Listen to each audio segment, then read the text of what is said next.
Saya Oksi Generator.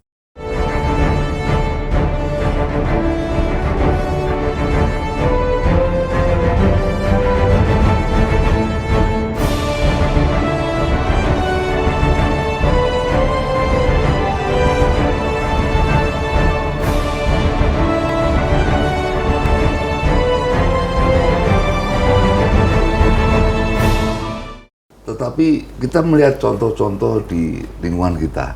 Sekarang di lapangan-lapangan golf di mana-mana, kalau pagi banyak orang tua jalan-jalan beramai-ramai, mau ngapain? Latihan jalan, tidak menyerap oksigen. Jadi dia mencari sehat dengan cara mutar lapangan golf, tapi nggak bawa stick ya, tapi menyerap oksigen. Artinya, oksigen itu sebuah kebutuhan. Contoh waktu kemarin COVID. Oksigen mahal sekali, Pak. Karena betul-betul orang tuh butuh sekali oksigen. Nah, bayangkan kalau kita sehat karena minum oksigen saben hari.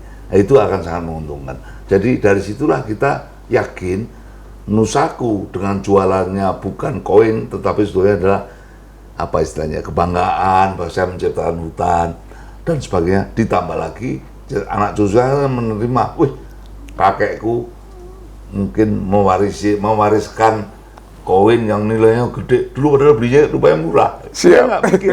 Nah, itu kan sesuatu yang luar biasa. Nah, petani sendiri dia bisa hidup bersejahtera karena bantuan biaya yang tidak ditagih.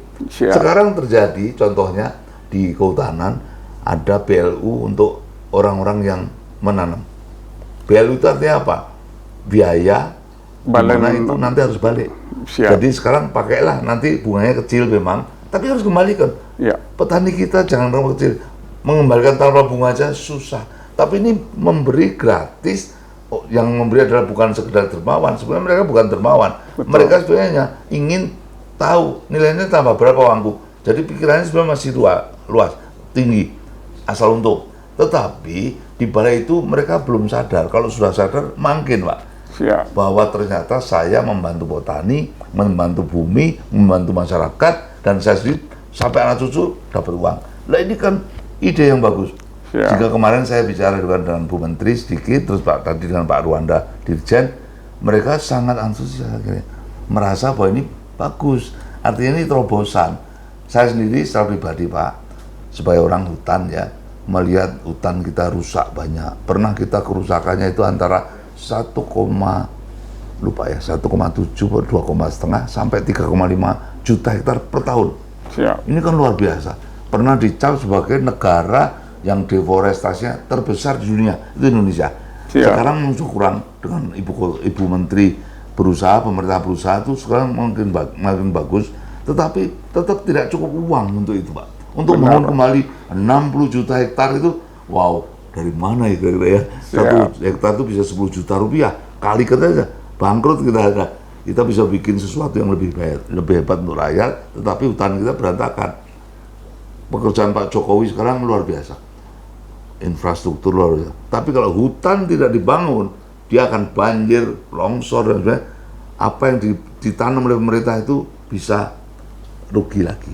Jadi itulah kita buat ini sekarang bukan hanya kesejahteraan, tapi juga mencegah bencana. Nah, ke depan mudah-mudahan itu menjadi tren kita bahwa semua orang sangat hati-hati dengan pohon ataupun apapun namanya ya, yang bisa mengeluarkan oksigen, bisa menghentikan kerusakan karena lingkungan yang rusak, bisa juga membuat kalau hutan bakau kemarin itu mengundang udang untuk bertelur atau ikan, atau juga untuk mengurangi jadi abrasi laut Pak ya. Semua. Jadi itu mahal sekali Pak. Jadi pohon itu adalah sesuatu yang sangat mahal nanti ya. Di samping manfaat tadi, tapi juga manfaat sampai ke melindungi kehidupan, itu kan mahal. Nah, orang yang membeli koin Nusaku itu sudah memberikan kredit kepada dia, bahwa dialah orang yang ikut menyelamatkan bumi, masyarakat, macam-macam. Mungkin itu kurang lebih ya Pak ya. Siap Pak. Jadi sebenarnya Pak, kalau kita perhatikan cara berhitung yang kita buat Pak, kita juga tidak terlalu muluk-muluk mengada-ada Pak. Contohnya kalau saya kasih harga satu koin berapa? Ini yang mau saya gambarkan Pak. Oh ya. Umpamanya saya belum sebut angka per koinnya berapa, karena itu adalah bagian dari marketing. Mereka akan menjadikan ini semacam hype untuk biar lebih banyak orang yang nanti tunggu tanggal mainnya di angka berapa. Tapi saya sampaikan seperti ini umpamanya, katakanlah seorang membeli dengan harga X atau katakan sejuta rupiah, dia membeli Nusaku. Dari Rp1.000.000 ini ada bagian yang digunakan untuk tanam pohon. Sehingga sebenarnya sudah berkurang dana untuk menjaga Rp1.000.000 ini punya pergerakan. Tapi pohon tersebut akan menghasilkan oksigen yang pada akhirnya dalam jumlah yang baik dengan pertanggungjawaban yang baik di dalam blockchain akan menghasilkan dana dari karbon. Katakan itu adalah CDM. Jadi dana ini memang hasil yang didapat setiap tahun yang akan dibagikan dengan petani, tapi juga dipakai untuk menjaga harga koin tadi yang sudah sempat berkurang karena dipakai untuk menanam pohon. Jadi kami tidak model yang mengada-ada, tidak. Ini semua sebenarnya ada source-nya dan ada penggunaannya, Pak. Bahwa para pembeli Nusaku mengeluarkan uangnya, ya, membeli Nusaku ini bisa saja nanti bergerak naik. Kalau banyak yang beli, dia akan bergerak naik, akan menghasilkan keuntungan buat kepentingan yang membeli. Tapi sebagian yang berkurang yang dipakai untuk menanam pohon itu pun akan menghasilkan lagi dari carbon credit, karena para petani kita, Pak, terus terang mungkin masih akan mengalami kesulitan untuk mengklaim carbon creditnya. Akan kami bantu dalam ekosistem blockchain ini sehingga akan menghasilkan dana dari karbon. Nah, dana ini akan kita distribusikan ke petani lagi supaya petani meningkat kesejahteraannya, sementara sebagian lagi kita pakai untuk menjaga jatuhnya harga Nusaku ini. Sehingga Nusaku terus terjaga harganya. Tidak akan merosot jauh. Tidak akan merosot jauh, Pak. Malah tidak bisa merosot. Malah tidak bisa merosot. Ada lagi satu poin, Pak, yang mungkin bagi kawan-kawan di marketing barangkali perlu memperhatikan juga. Kita ini ada di koperasi. Dalam koperasi ini, koperasi petani pemilik lahan, kita miliki lahan dan kita memiliki pohon yang ditanam. Tetapi ada satu hal lagi, Pak, bahwa di lahan kita itu mungkin di dalamnya ada hasil tambang. Persoalan yang kita hadapi selama ini adalah kita menanam pohon, tapi karena ada hasil tambang di sana, dan undang-undang negara kita mementingkan hasil tambang lebih dahulu, maka penanaman kita itu bisa dihancurkan semua, kemudian tambangnya diambil dulu. Setelah itu baru kita boleh nanam kembali. Jadi ada kerugian yang terjadi. Nah, di Nusaku, kita, di Koprabu atau dengan Nusaku, kita bisa melihat dulu, Pak. Oh, di situ ada hasil tambang di dalam lahan yang kita mau tanami. Kita ambil dulu tambangnya. Dengan cara yang kita tahu, karena kita ada tujuan mau merestorasi, mau menanam. Jadi kita ambil dulu hasil tambangnya, baru kita restorasi. Nah, hasil tambang ini untuk apa? Untuk menunjang kembali kemerosotan harga yang mungkin terjadi dari Nusaku. Dengan demikian, kita support terus harga Nusaku supaya tetap di atas. Saya potong. Iya, Pak. Saya mendengar kalimat itu ada pemikiran yang berbeda. Siap. Saya ini ekonom kebetulan. Saya orang hutan, tapi saya doktornya ekonomi sumber daya alam. Iya. Jadi saya menghitung nilai-nilai yang tidak nampak dan sebagainya.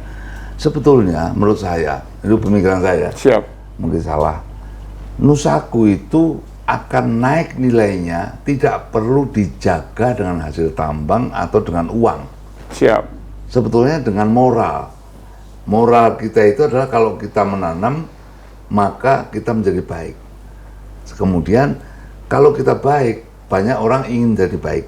Di samping membantu petani, membantu kesejahteraan, juga dia ingin dianggap sebagai orang baik karena mengadopsi juga. Betul, mengadopsi. Pak. Luar biasa. Jika ya. makin banyak orang bicara soal kebaikan, bahwa si A, si B itu orang baik, kalau datang duduknya di depan karena dianggap penyelamat bumi, maka banyak orang kepingin. Siap. Sehingga kalau hukum ekonominya ya, makin Banyak yang meminta. permintaan, naiklah harga. Naiklah harga. Gampang. Jadi nggak perlu itu. Itu tetap sumbangkan kepada kebutuhan alam untuk baik Siap. itu menanam, memelihara, mengawasi dan sebagainya. Baik. Dan sebagainya. Nah, ini satu. Yang kedua, saya tidak ingin mendengar sesuatu yang buruk dari bisnis ini. Tetapi sangat mungkin terjadi. Ini manusia, ini Ya. Indonesia apalagi ya Pak ya. Jadi ada hal-hal yang harus diantisipasi. Satu, apakah nanti ada birokrasi yang ikut campur sehingga membuat sulitnya berkembang bisnis ini, misalnya Pak ya, misalnya. Siap. Atau ada hacker-hacker yang mungkin bisa mencuri data dari Nusaku sehingga kacau semua. Ya. Atau ada lagi mungkin yang bersifat perorangan personal. Yang saya ingin ingin sampaikan, masalah personal itu harus kita pikirkan. Bukan hanya masalah kemiskinan ekonomi, personal. Siap. Jadi saya, kebetulan saya Ketua Umum Yayasan Peduli Hutan Indonesia. Siap. Sebelumnya saya mendeklarasikan tahun 2013 yaitu Gerakan Budaya No Cheating Indonesia. No cheating Indonesia, tidak berbohong. Tidak bercurang, jangan Tidak curang, tidak curang. Termasuk korupsi itu cheating. Jadi Cheating. harus jujur gitu ya. Ya. Nah, kalau itu dilakukan, saya mohon maaf ya kalau ada yang pernah tahu saya. Saya ini orang yang hidupnya ya sederhana, saya senang, saya juga senang kaya, tapi saya hidup sakmadyo. Orang Jawa bilang secukupnya. Nah, karena apa? Untuk apa kita korupsi, mengambil hak orang, tidak jujur, kalau rusak belakangan. Mending Siap. kita semua jaga bersama. Nah, saya mendeklarasikan Gerakan Budaya No Cheating Indonesia pada bulan Mei, Hari Kebangkitan Nasional di Bandung. Itu Siap. pilihan saya Bandung, karena tempatnya orang bersemangat waktu itu Pak ya. Siap. Nah, jadi menurut saya, kalau sudah orang tidak, jangan curang, tidak curang, insya Allah semua usaha kita itu bisa berhasil.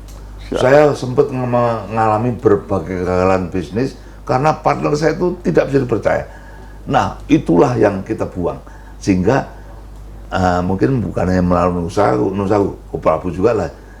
Itu pelajaran no cheating itu juga harus diajarkan supaya jangan sampai terjadi usaha yang sangat mulia ini berantakan gara-gara yang ngurus itu ternyata main duit, nggak bisa percaya, udah bohong dan sebagainya. Siap. Ya. Tanaman tidak bisa dibohongi. Dia tidak dikasih pupuk yang cukup, dia juga akan kurus misalnya. Nah, kita harus persis. Butuh sekian, ya sekian. Saya punya pengalaman dulu piara ikan. Kok pada kurus? Ya, makanannya 3 ton, dikasih cuma 1, yang lain dikantongi. Celaka saya. Nah, itu.